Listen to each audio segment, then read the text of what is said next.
me may use your koro eye. See they can't walk where they happen for you. Better walk they happen here. Oh. Better walk they happen here. Where do make I help you now? Can I help you small? Shift. But I better Africa must have you walk. Oh.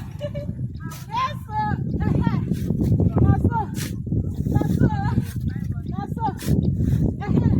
You see, because they work, they're professional. They make that they help them. I won't follow join better team. You understand? Quickly come here and get your plot. 12 million naira in Primerose Court in Banana Island. And the number to call is 090342965119. Madam Pekle Africa, they wait for you. And now Mercy Divine Properties, they bring this one, can't give you. And now Madam Pekle Africa be the good news giver. We can't give you good news from the goodness in her heart. So they wait for you. You hear me, sir?